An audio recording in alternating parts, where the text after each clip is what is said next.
পার্বতীর বিবাহ।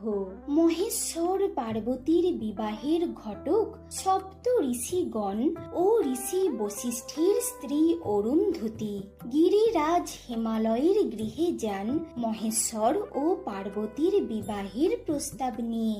গিরিরাজ ও মেনকাকে হলুদ কুমকুম দিয়ে বিবাহের দিন স্থির করেন। মহাদেব দেবর্ষি নারদকে দায়িত্ব দিলেন দেবতা থেকে পিশাচ সকলকে বিবাহে নিমন্ত্রণ করার জন্য।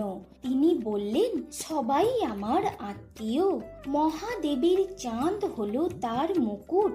কপালের তৃতীয় চক্ষুটি তিলক দিয়ে সাজানো হলো। কানে কুণ্ডল, গায়ের ভস্য নীল চন্দনের রূপ। সর্পগুলি নানান মণিময় অলঙ্কারে পরিণত হলো। অনন্তর শুভ লগ্নে সবাই কৈলাস থেকে বের হলেন হিমালয়ের গৃহে যাওয়ার জন্য। মেনকা অধীর আগ্রহে অপেক্ষা করছেন জামাইকে দেখার জন্য। প্রথমে দেবতাগণ, পরে ভূত পিশাচ এবং তাদের মাঝখানেই ষাঁড়ের পিঠে চড়ে ভস্য মাখা, বাঘ ছাল পরা, হাতে পিনাক, বিকট দর্শন শিবকে দেখতে পেলেন। তা দেখে মেনকা পতিত হলেন। তারপর সপ্ত ঋষি ও নারদকে দোষারোপ করতে লাগলেন সম্বন্ধ আনার জন্য।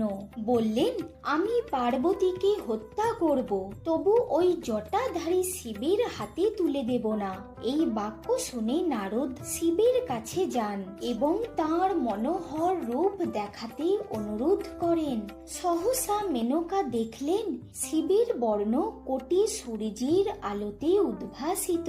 তার ত্রিনয়নে মোহময় দীপ্তি, মস্তকে উজ্জ্বল কিরীট আর বদনে মধুর হাসি। তার বাহন ষাঁড়ের শোভাও অবর্ণনীয়। স্বয়ং সূর্য দেব তার মাথায় ছত্র ধরেছেন। চন্দ্রদেব চামর ব্যঞ্জন করছেন। ব্রহ্মা, বিষ্ণু, ইন্দ্রাদি দেবগণ ওং নমঃ শিবায় বলে জয়ধ্বনি করছেন।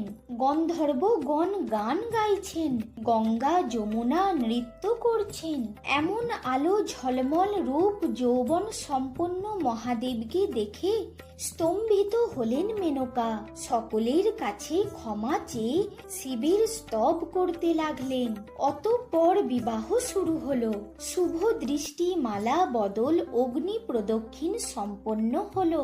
তবে উমা জগৎ মাতা শিবের গলায় মালা দিয়ে আত্মসমর্পণ করিল তথায়। এরপর পার্বতী হলেন জগৎ